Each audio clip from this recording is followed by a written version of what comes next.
This is Dimmlak. He's just released a Kingsway library, which sounds like this.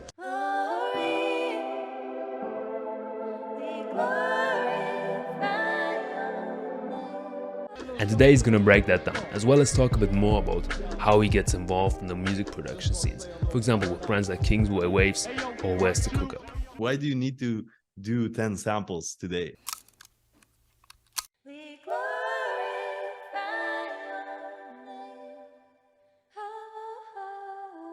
It has an A section and a B section. The B section is instrumental.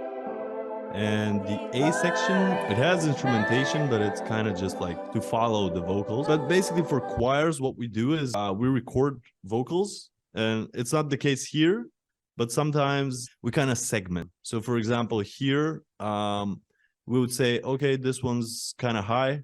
We'll do a low cut and we'll kind of focus on just these frequencies, which is not too much, but it adds a nice touch. So it forms a more natural choir. Like some of the people will be more further away, some of the people will be more closer.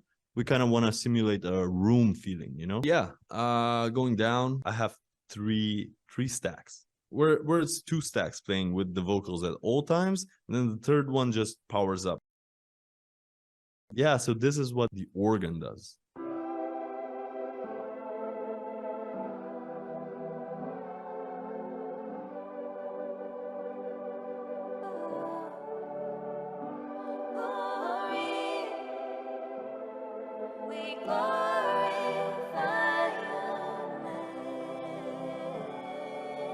And then the power up comes in.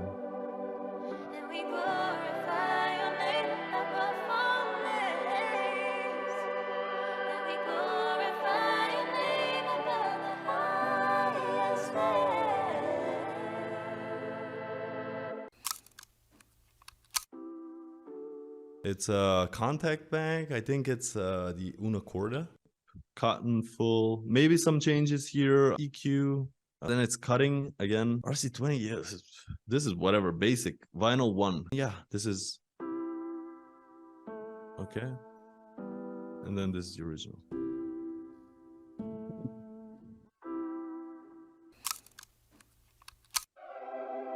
Organ from the Prince. Probably a free heart preset. Organs. Love the Prince. I use it a lot.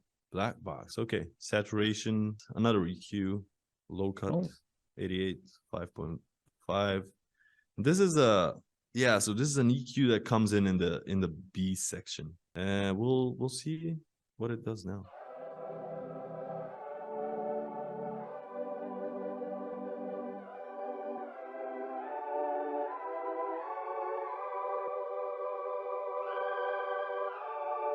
How did you come up with the MIDI? Oh, just played it. I play the keys. I don't know too much theory, you know. I'm not like Vertex being like, you know, the diminished. I don't know any of it. So I might do it for 40 minutes, but then I'll find the progression that works. Yeah, so this is the build-up. It just goes, and I think, yeah, I also have a bass on the build-up. It's mostly bandpass, and I just try stuff out. Yeah. Next thing is the B section, which is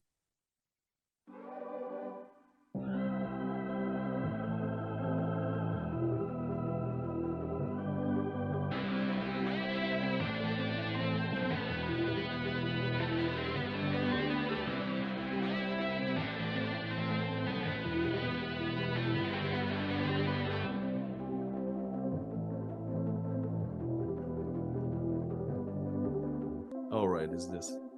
Same thing with the MIDI, just jamming out. This is probably, yeah, probably quantized, you know, just you get an idea. Do this, Control U, quantized, yeah. EQs, RC20, Dude Clay presets, Mondo Mod. This is bass, same settings as before. Piano is very low key.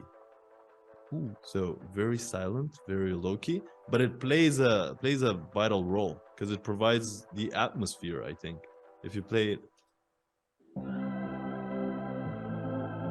yeah, you know, you can hear it, provides the atmosphere, but it's not doing too much.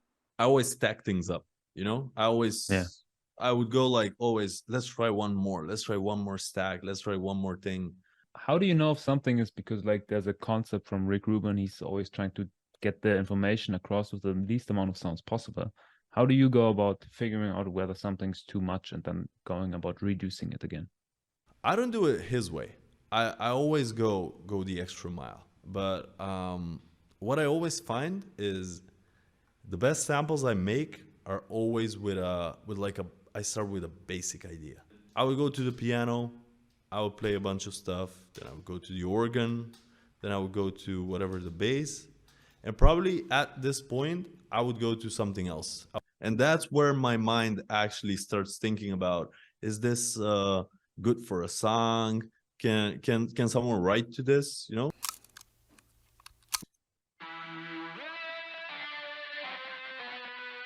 So it sounds very synthy. So this just adds some, you know, this is the main sound. That's about it.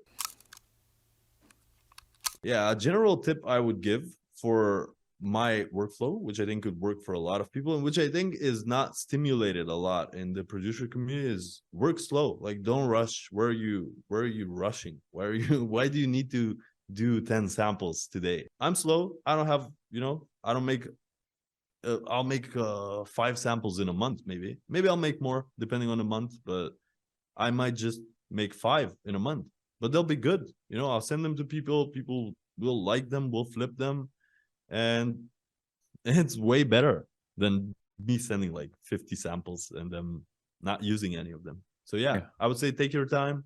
Also, I would say disperse yourself throughout the music. I don't really, you know, I've minimized the experience because the highs and lows are very normal. You know, you're something like, I'm the best producer, and then you're like, I'm the worst producer. But I think I've minimized those for myself just by treating this as a human activity, you know, just being human, hanging around with people and making music in the process. So yeah.